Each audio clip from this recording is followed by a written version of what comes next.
Good afternoon, everyone, and welcome to today's webinar about updates to the EU export control regime from the Institute of Export and International Trade's export control profession.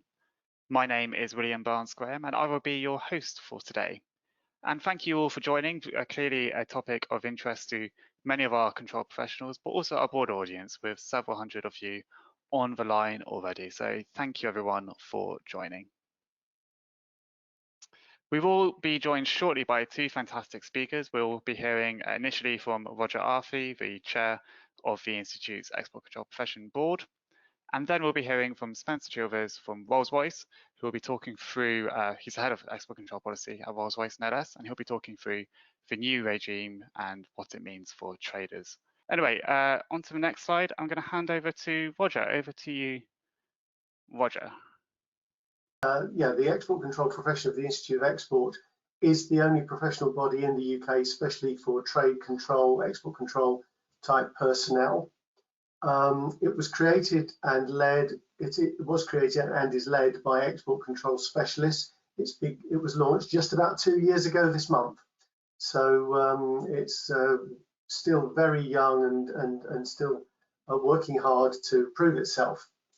Our objective is to promote professional development and professional recognition of trade control staff.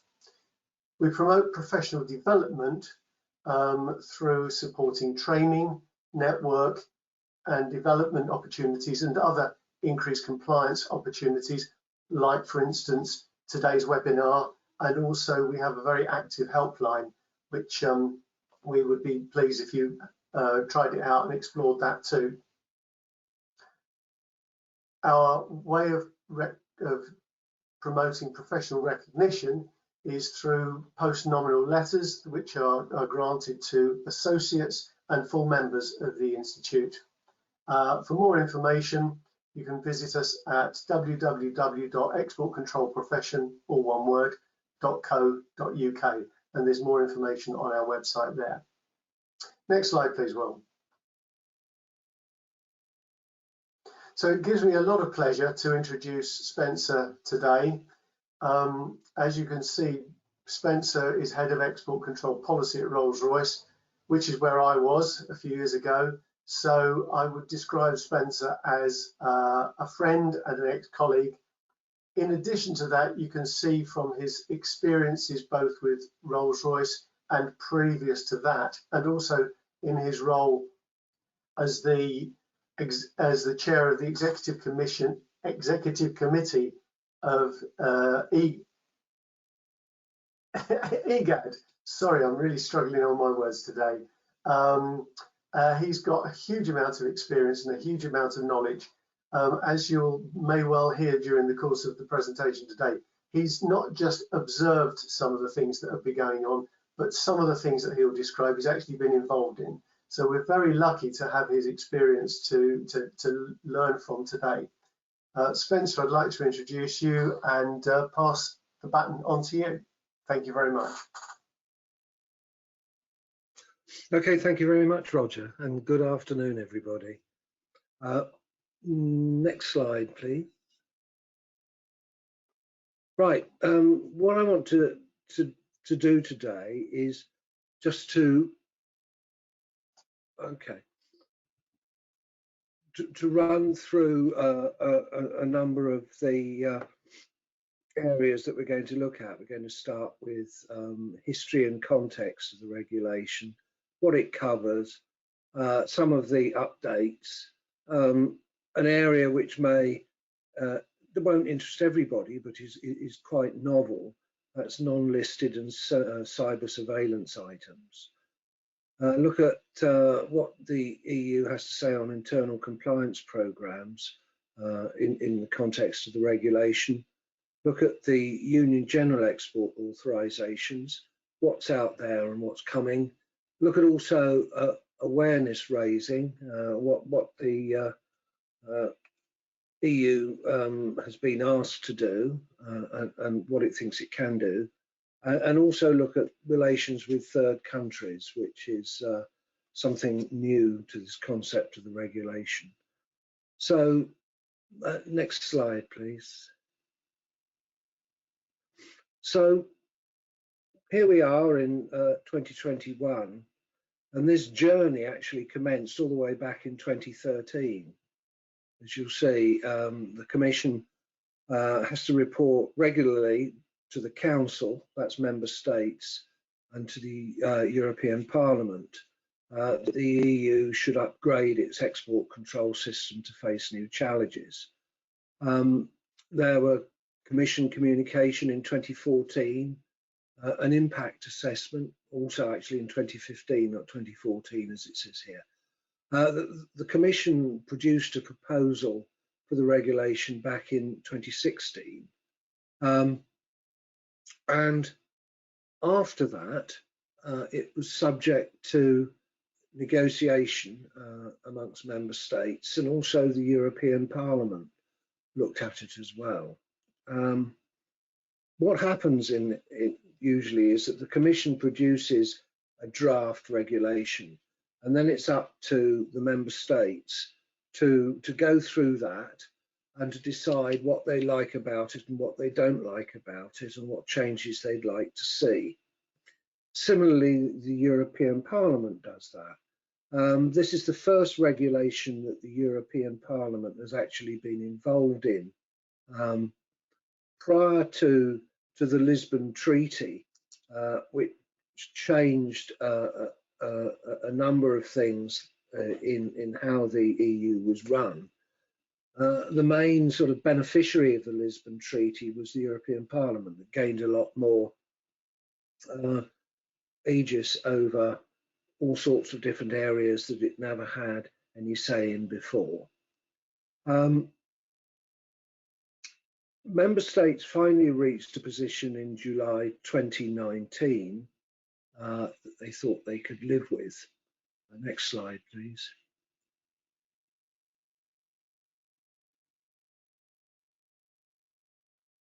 And it then, under EU rules, goes through what they call a trialogue. Basically, because you've had member states working in one group deciding what they like and want, and the Parliament in another group deciding what they'd like from the regulation or what they'd like to see added or deleted or whatever. And then you have to try and reach some sort of common understanding.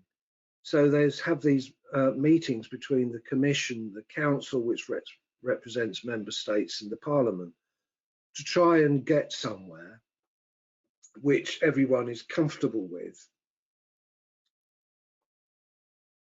And that was finally achieved in November 2020. But then, having got that far, you then have to go through a procedure of approval of the final draft that had been worked up from the trialogue discussions. That was signed by the Parliament and the Council, and it's due to enter into force 90 days after its publication in the official journal. Now, I heard today a colleague in Germany attended a briefing from the German government, and they said that it would actually be published in the official journal, the new regulation, on the 28th of May. So that would make it coming into force on the 26th of August this year. So that's when it will actually, unless there's some issue with the publication, that's when it will come into force on the 26th of August. Next slide, please. Now, the difference between EU legislation and, say, UK legislation is on export control, is that the EU regulation just doesn't set out export control provisions which are licensable. It also sets out the roles and responsibilities of member states, the Commission and exporters. So practically over half of the main text of the regulation, it covers those sorts of roles and responsibilities issues, rather than just general export control parts of it.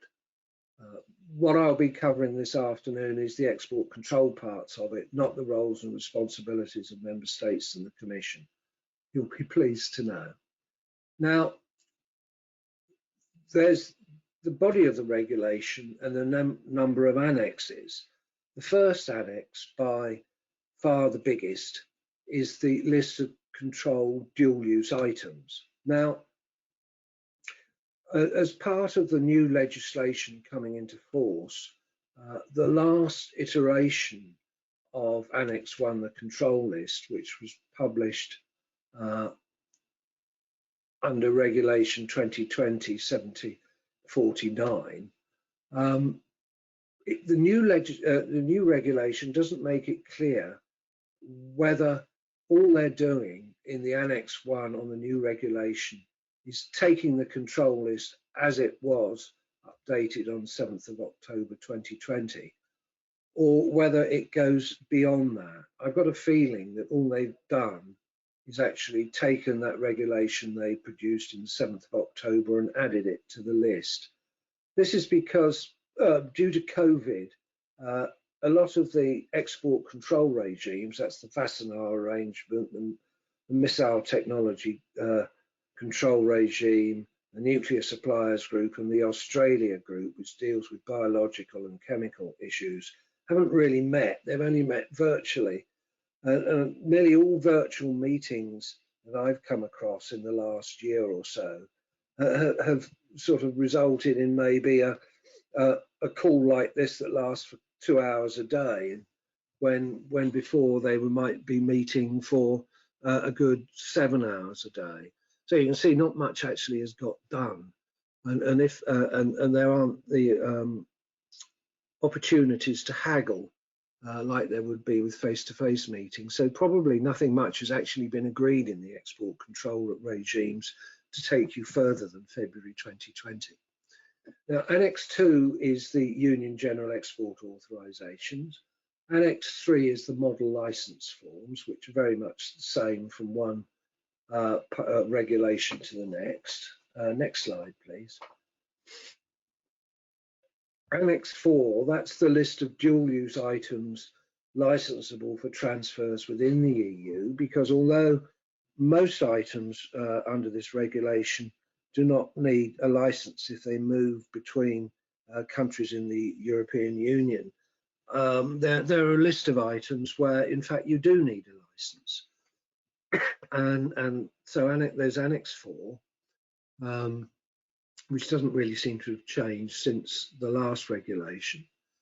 Annex 5 is a list of the repealed regulations that have been issued between the regulation in 2009 and this new one.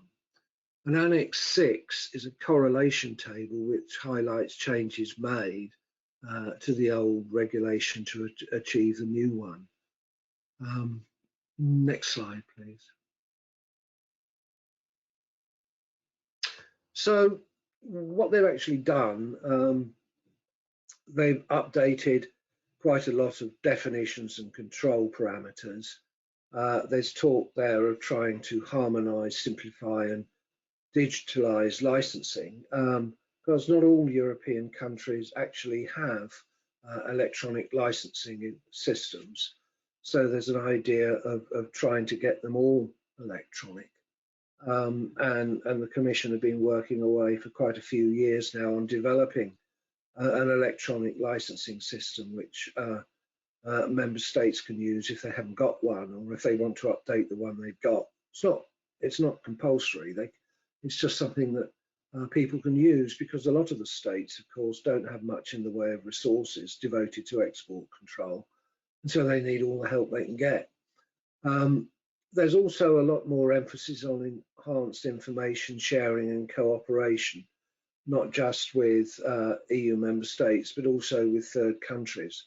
For instance, one of the things that's happened with Brexit is that when we were part of the EU, we used to share denial information with EU member states. So you could look at transfers that someone else has vetoed and decide whether you're going to do the same. We don't get that information anymore, neither do they get any information from us. So we've got to think about how that works out. There's new rules on transparency, which is really what I just mentioned, enforcement, industry outreach, and an EU training programme. And there's also the contentious subject, really, of the introduction of basis for EU autonomous controls. Why? I think one of the reasons why the regulation took so long to come to a conclusion was that there were a number of member states who didn't like the idea of having an EU autonomous control regime. Up until now, the regulation has only taken on changes which have been agreed in wider form, the export control regimes. And this really is probably, although it's only looking at the moment on cyber surveillance technology, you could say it was the thin end of the wedge, because it meant that you would get to a situation where the EU could more easily introduce controls that nobody else had. And in one part of this, the EU are talking about level playing fields, and in another, in things like this, they're actually taking the level playing field away. But that's the way things go. And there's also looking at coordination of national controls on emerging technologies. Okay, next slide, please. What I've done here is to highlight some of the updated definitions within the new regulation. And the updating of the definitions is highlighted by the bold blue writing. So anything you see on the next few slides with bold blue writing on are the changes that were made to the definitions that appear in the 428/2009. So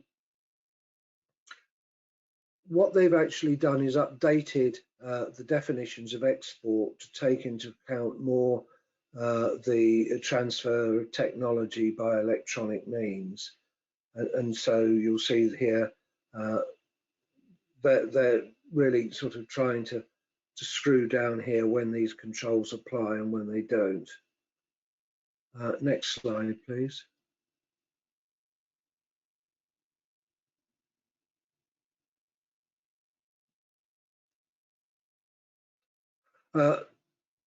Also, you'll see here that there's an emphasis on making available in electronic form software and technology to a natural, legal, personal partnership outside the customs territory of the Union.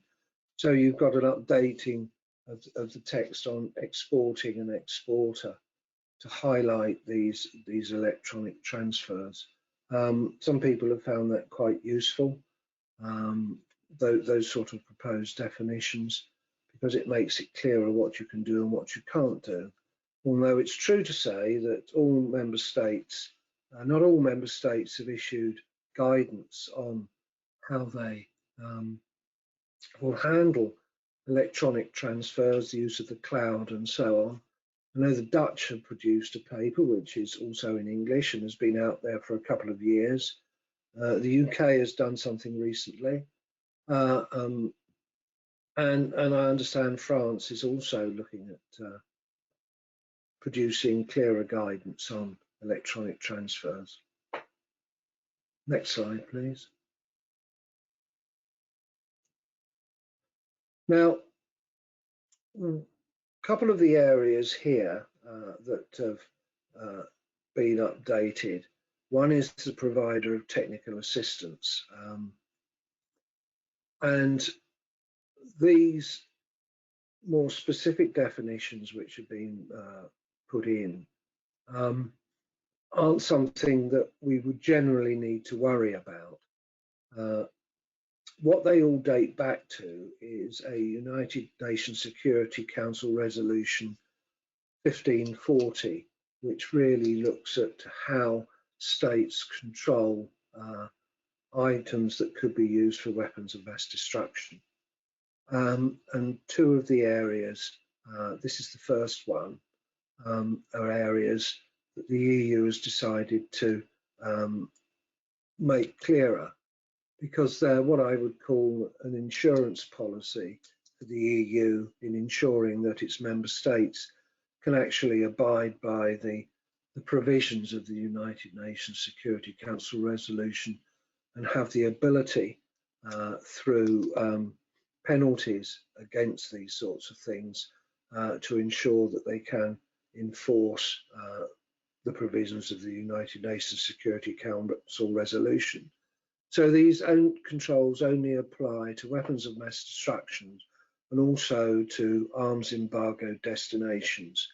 So if you're looking at sending a dual-use item to Singapore or something, you don't need to apply for a license for technical assistance, only the export of the items. Next slide, please. Equally, the other side of this coin is brokering. Brokering was another area that they looked at under the United Nations Security Council resolution, and this regulation this time has sort of brought that out more. It's also worth noting that it also talks about brokering for arms embargo destinations when the items are dual use items. Of course, most states have controls on arms brokering, but this is brokering of dual use items that could be used to produce arms or for parts and components which aren't military in origin to go into a military item. That's the references back to Article 4.1. If anybody wants me to explain Article 4.1 in more detail later, I will do. Next slide, please. We used to have a provision where the authorization requirements for non-listed items only applied to weapons of mass destruction and arms embargo destinations. But you see now other things have crept into that as well: prevention of terrorism and for human rights. And you'll also see that if a state actually tries to catch an item for these reasons, they have to inform other member states. And some member states have often put items like this on a national control list. This is one of the things that, although the regulation itself covers a huge control list of listed items, there's also the ability to member states individually to introduce their own list of controlled items. The UK, for instance, has a few. If you're familiar with the set out of the the UK dual-use national control list, and a number of other member states do as well. And every year or so, the Commission actually publishes a list of all the added items that member states have put on their own domestic list, because of course you could be in a situation of sending something to an EU country. It's not licensable from here, but it could be licensable from there under one of their national control lists. Next slide, please. Now, the real biggie this year, I haven't put this in blue bold, but it's all new. That's why I didn't go down that route. This is all new. This is the area that's caused the most angst amongst member states. The introduction of controls on items which aren't controlled internationally. Now, some of them are, but in order to get them controlled internationally, they have to be items which actually fit into the purposes of the export control regime you're seeking to get them controlled by. And with the best will in the world, not all these items are controlled for that purpose, because none of the export control regimes are actually looking particularly at human rights violations as a point of control. You can look at listed items and assess whether or not they could be covered. There could be a human rights consideration to them. But if they're solely on a human rights consideration, they don't tend to fit the box that the export control regimes operate under. So this is why there was a push for, amongst certain people, a push for these controls to be introduced.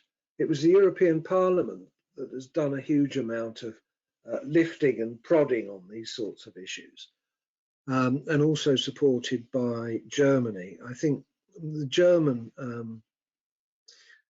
reason for doing this tended to go back to the days when it was understood that people like Angela Merkel were being bugged by foreign countries, and so therefore that was the sort of German reason for looking at these sorts of things.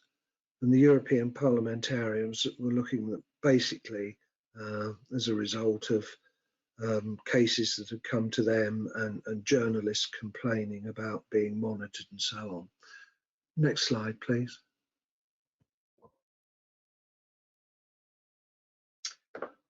So there's a number of coordination mechanisms working with the cyber surveillance controls. The Commission are going to prepare and publish an annual report detailing what member states have been doing, what applications they've received, what decisions have been taken. And as you'll see, civil society thought this was a landmark development and an invaluable addition to the controls that the EU has. Next slide, please. Great, thank you. Thank you, Spencer. We're going to now just run a quick poll, just give Spencer a break. And so this poll is going to be, what relevance do the new regulations have for your business? And the options there include importing controlled items, re-export to the EU, we are an exporter from the EU, or none of the above. A question, Spencer, came in from Olivia, who was asking around the bullet point referring to controls only applying to WMDs or e-destinations. I think that's on slide 14. She's asked, regarding WMD, does that also include components of them? Yes, is the answer to that. I mean, what you're looking for here is items that could be used in the manufacture, maintenance of WMD. So they're non-listed dual-use items that could be used for that sort of purpose. So you wouldn't have things like pencils and pens because they might be used in a WMD facility, but that would be taking things far too far. So it's items that have because what tends to happen is that the dual-use list is very much worked up on the basis of parameters of control for items. So some of the things that have been noticed through particular WMD regimes, if you like, have something like machine tools. The machine tool is controlled if it will work above a certain parameter, but you could also do things with a machine tool that operated at a lower parameter than that. So it's catching those sorts of items as well.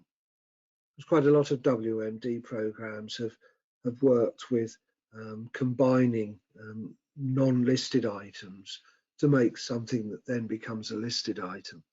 But it tends to operate under the radar if the government doesn't know, or the supplier itself is not really sure what its equipment could be used for. Right, it sounds quite complicated, but I hope that's been useful, Olivia. And yeah, thank you for the question. Just to quickly share the results of that poll. So interestingly enough, over a third of you import EU-controlled items, 60% exporting to the EU, 22% are firms from the EU, interesting to see, and a third of you, none of the above, but here for just general interest. So thank you everyone for answering that poll. Any surprises there, Spencer? Is that about what you'd expect? Yes, I mean, when you look at we are an exporter from the EU, they could probably be people who are supplying to the UK, or they could just have not been able to catch a briefing so far on this issue. But like a company of ours, we're both an importer and an exporter to the EU. With when you've got global supply chains, that tends to be the case. And so while we found, for instance, from Brexit, that licensing is okay from the UK, there are problems sometimes, particularly on the military side, with getting items from the EU, where they've adopted certain countries much more restrictive provisions, which then of course affects our supply chain and our ability to deliver on time. Really interesting, really interesting. I'm sure we will come back to that later on, but back to the presentation. Thank you everyone again for answering, but back to you. Right. Internal compliance programs. If you're from the UK, you've probably not had to have an internal compliance program vetted by government, because although we have compliance officers who come and look at what we do, mandating an ICP as such has not really been there. It's you've got to have policies and procedures which actually will assist you in ensuring that you comply with the licenses you hold, and an ICP is a useful way of doing that. It has become something as well which is not only useful for our own purposes to ensure that we can meet our compliance obligations through various pieces of legislation, whether it's UK domestic or the effects of EU legislation or the effects of US legislation on our business. So it's a good thing to have. And there's been a sort of a prod from particularly NGOs and parliamentarians and so on to say, well, if you have if you're using general and global licenses, then you should have some way that a company can demonstrate that they are actually able to work within the terms of those licenses. And so therefore an ICP is a good thing to have. Now, all member states are different. Some actually currently demand an ICP, others don't. Some will vet ICPs, others don't. It's a mixed bag, but anyway, it's something where, as you see under the new system, reporting an ICP requirements relating to the use of global export authorizations will be defined by member states. So although there's a provision there now for this, it's very much still up to the individual member state to decide how far it's going to take it. Next slide, please.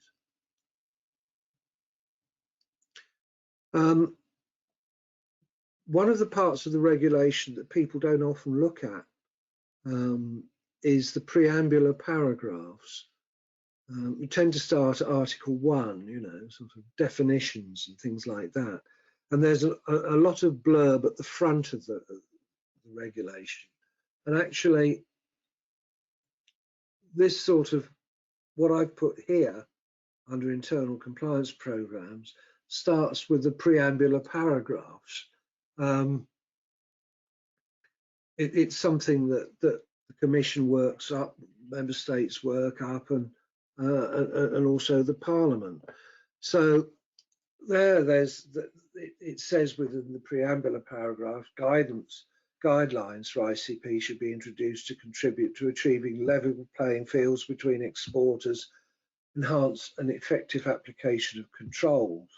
That guidelines should take into account the different type of companies we've got, and avoid having a one model fits all approach. There's been an awful lot of work done on what should be in an ICP, and the Commission has also produced something on this, which I think you'll see in the next slide. So the next slide, please. Yes, I mean, the Commission produced a recommendation in 2019, in the end of July, on what could go into an internal compliance programme. They have had the working group who produced the original draft for the Commission recommendation have had lots of requests to do sort of sectoral internal compliance programs, and over the last nearly a year now, they have been working on one for research institutes and universities, which is an area where it's quite difficult to sometimes get compliance requirements over. That hasn't been published yet, although the draft has been worked on. So you can see that's one area that is trying to be addressed by people.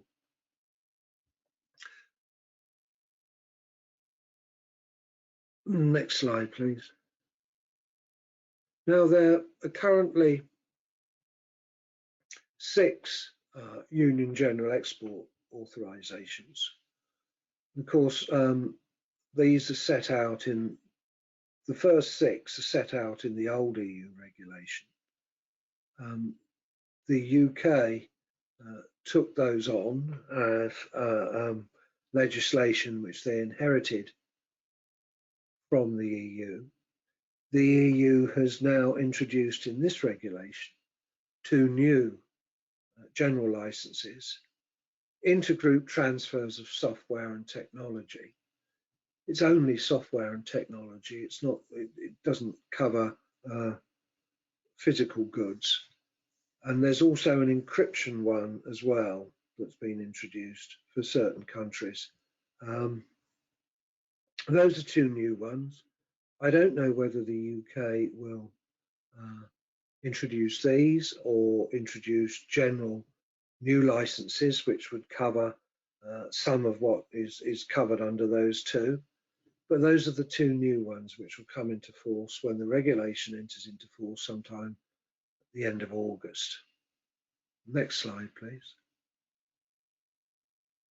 Now, it's interesting to note that under the license which member states use to send stuff to the UK, along with France, along with the US and Canada and Switzerland and elsewhere, and after UK, you have all this text in brackets after the UK. The other countries, you just have the countries, and then the UK, it's got all this text in the brackets, which basically means that if you're sending stuff from the EU to Northern Ireland, you don't need to use an authorization, because it's still part of the internal market for respects of transfers of dual-use items, hence the need for a border between Northern Ireland and the UK. So that's the interesting thing about that. But it does come with those caveats attached to it. Next slide, please. Okay. Excellent. Thank you, Spencer. Yeah, we'll plough on with polls. So this is just following on from what Spencer was just talking about just then. Does your business have an internal compliance program in place? The options there being yes, we do. No, we are looking to set one up. No, it's not something we've been aware of or not applicable. So just while people are answering that poll, I mean, it's a question which kind of recaps what you were just saying, Spencer. We've had it from a couple of people, including from Ian, who's asked, the UK has left the EU. In what ways do these new rules affect UK exporters? So maybe a chance just to recap that point. Yeah, well, they don't affect a UK exporter because the UK exporter will not be using this new regulation. The UK will have to decide whether or not it wants to take on any of the new provisions within the EU dual-use regulation and keep them and introduce them themselves. For instance, does it want to change the definitions of for an exporter? Does it want to change the definitions for brokering and technical assistance? Does it want to introduce a cybersecurity control? If it says no, then it doesn't need to. So if you were have one of those items in the UK and you exported it, you wouldn't be under the same sorts of constraints as somebody from the EU, nor would you actually be under the same constraints as someone who was in Northern Ireland, because Northern Ireland, this is the strange thing. I mean, the Export Control Joint Unit will in effect be operating, or could potentially be operating, two different regimes from August. One, if you're an exporter from Northern Ireland, and the other one, if you're an exporter from anywhere else in the UK. So you could have different licensing conditions applied if you're from Northern Ireland or from the UK, because the UK will be operating under its own legislation, whereas Northern Ireland exports will be operating on the dual use side on the basis of the new Commission regulation. Okay. Very interesting. Good stuff. Thank you, Spencer, and I hope that's been useful, Ian. Just going to close this poll now and share the results. Just noting that we've only got a few more minutes left. So 53% of you do have an internal compliance program. Sorry, I lost my teeth there. 17% don't, but are looking to set one up. 13% not something that's been applicable to you, or 70% not applicable. Roger, just on a message from you saying you'd like to have a quick comment on the poll. Any thoughts on this one? Yeah, my response is I'm very encouraged to see that 53% have got internal compliance programs. That's very good indeed. The export control profession is promoting internal compliance programs, and in fact we're in the process of setting up an arrangement whereby companies and organisations can get help in setting up an internal compliance program from the Institute. So if anybody's interested in that, then do get in touch with us one way or another, through the website, through the helpline, or through the chat function on this webinar. So thank you. Thank you, Roger. And yes, we'll send details around the export control profession and some of the support we're doing on things like this in the aftermath to this webinar. So thank you everyone for answering that poll. But back to you, Spencer, for the rest of the webinar. Right, awareness raising. So this is again something that's been drawn from the preambular provisions of the new regulation,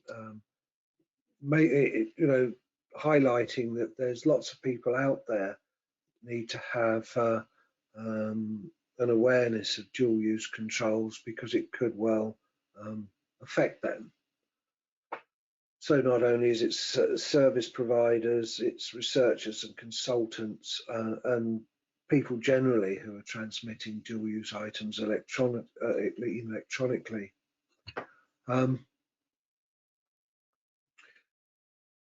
And again, there's a reference here to the need to do something for the academic and research institutions. I know as a company as well, we look very closely at, because we collaborate with a lot of people in this area, so you have to look very carefully at what they do and who they work with and so on. Is our information, is our technology safe? And this is an area which, of course, I've already mentioned on the basis of the new guidance on internal compliance programs for academics and research institutions, which is currently being finalised by the EU. Okay, next slide, please. Yeah, I think the other takeaway from this slide is basically that what we need to do is to ensure that there's a decent tie-up between what the multilateral export control regimes do and how controls are actually implemented amongst member states. But there's a problem there associated with, because even though the EU has a common regulation and everybody is supposed to operate under that, you'd think in the same way, they don't. Because when you're looking at the 27 member states, there are some very advanced licensing authorities with lots of resources. I mean, BAFA in Germany is the one that springs to mind, which is the biggest and also has the most technical expertise. But if you look at some of the very small European countries, you know, the Maltas, Cypruses, Baltic states, that they don't really have the same number of people and the same expertise that the large countries can afford, or the breadth of experience. So there are going to be different ways of doing it. And because under export control, the licensing decisions are taken by member states individually, therefore everybody has a different way of doing things. And if you look at the UK, you have one licensing authority which deals with dual use, it deals with military, and it deals with sort of nuclear controls which come under the dual use side. You go to another country and you find that military is done by one licensing authority and dual use is done by another. Some countries, the licensing authority sits within a trade or export department. Others, it sits, say, within the Foreign Office or the Ministry of Defence. So there are all different sort of cultures there, and that's why even the EU's desire is to have a level playing field, it's often very difficult to get there. Next slide, please. One of the things that has often been criticised is that the EU introduces controls, but it doesn't really give companies a decent heads up on what's expected. Some of the larger countries will provide you with quite a lot of guidance, just like if you look at what ECJU does with the government website, if you can find stuff on it, and with bite-sized training and wider training courses. A lot of states don't have the facilities to do that. So they're looking at trying to produce more practical guidance on a range of issues, which will assist exporters to be compliant. Next slide, please. What was interesting that came right at the end of the last page of 500 and something in the draft regulation. Once you've gone through the regulation and all the annexes, there's this came up right at the end, is that, yeah, it's all very well. We'd love to do all these things, introduce guidance and training courses and everything else, but resources are finite. We haven't got much money. Member states haven't got much money. So we'll do what we can within the resources we've got. It's essentially what that's saying. So although we might think that there's a lot coming down the road, how quickly it will come and how much of it remains to be seen. Next slide, please. This part basically says here at the end, dealings with third countries, they want to ensure that member states and the Commission should make more of a contribution towards the activities of the multilateral export control regimes, that they should be supported in the development of export controls on a global basis and so on. The interesting thing in here is that member states are really in the lead here, because two of the export control regimes, VASANAR, which deals with conventional arms and dual-use goods, and the missile technology control regime, the Commission do not have a voice in those regimes at all. They can be seen but not heard. They do have a full say in the nuclear suppliers group, and also more of a contribution towards the Australia group. But it's very much member states who are in the lead on these issues, and individual states in VASANAR and the missile technology control regime have particularly said they don't want the Commission as a full participant. And one of the member states said, well, okay, you can have the Commission as a full participant if all the member states don't. So anyway, on that note, I'm going to finish because we've only got 4 minutes left. Thank you, Spencer. And yeah, we'll try to squeeze in a couple of questions just before we go. And just while we're doing that, just one last chance for you to feedback to us. A question asking, do you export controlled goods to Northern Ireland? On this question, I mean, Spencer, I think you touched on it before, but how do these new rules affect the trade of dual-use items with Northern Ireland? How does this sit with the Northern Ireland Protocol? Well, I mean, there is you don't have to license dual-use items which move from the UK to Northern Ireland or Northern Ireland to the UK, but it's the regime under which they're controlled, going from Northern Ireland or the UK to the EU. So if you're going from Northern Ireland to the EU, you don't need a license because they're still being treated as part of the internal market. Hence the need for this border somewhere in the middle of the Irish Sea. Otherwise, you'd have a border somewhere else in Ireland, whereas Northern Ireland and the Irish Republic are still in the same regime. Because you can get to the situation in Northern Ireland, and the Republic of Ireland runs down the middle of a high street in a village or something.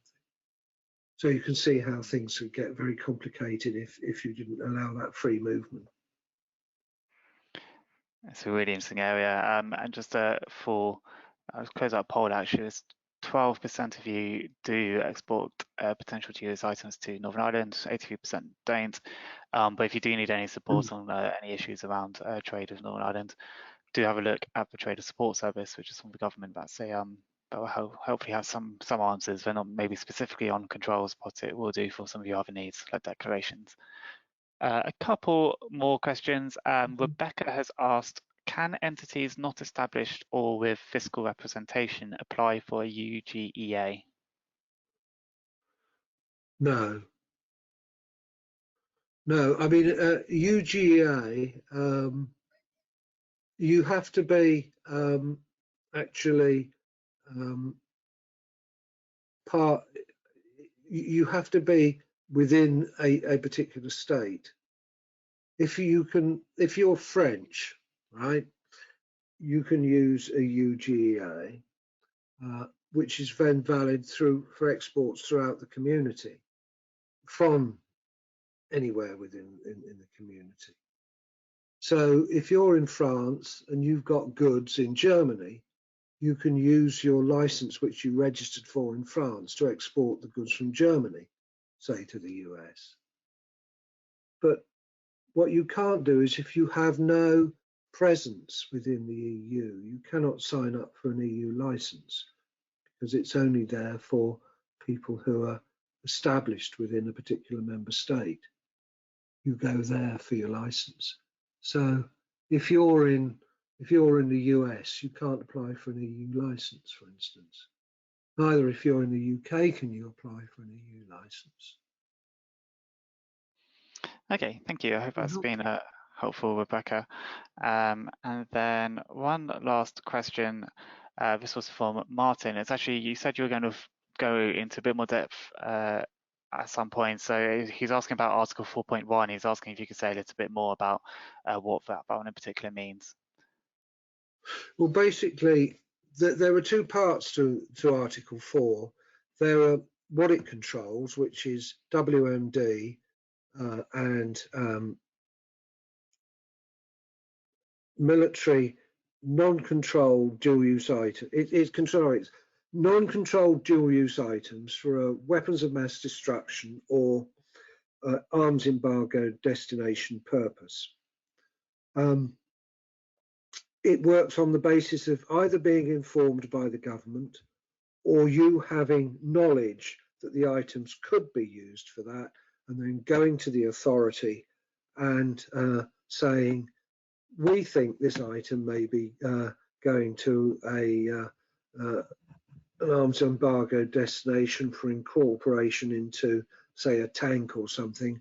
What do you, authority, think? Can we do this or not? That's it, sort of in its briefest form.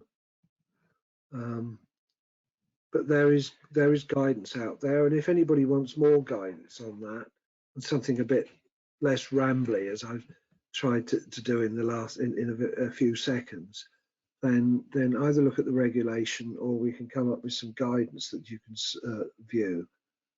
Okay. Thank you, Spencer, and not rambly at all. I think you've been very succinct, and especially given the time constraints. So thank you. We're going to wrap up now, but thank you, Spencer, once again for your time for the presentation. I hope everyone has found that useful. Just before we go, just to flag some of the general support that the Institute of Exports is providing to its members during this period of great change for UK trade.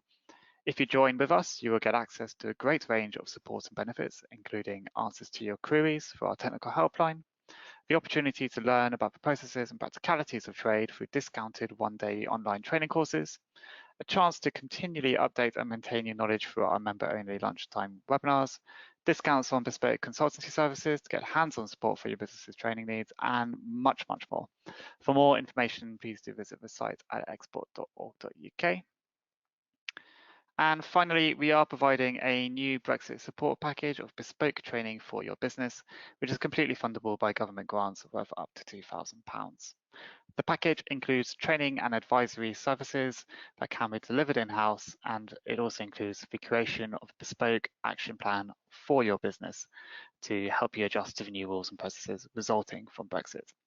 For more information about all of this, again, please do visit export.org.uk. For more information about our export control offerings, please visit exportcontrolprofession.co.uk. We'll be sending the recording and the slides and further information shortly after this webinar. But again, thank you everyone for tuning in. We hope you found this useful, and we hope to see you on the next one. But for now, everyone, goodbye.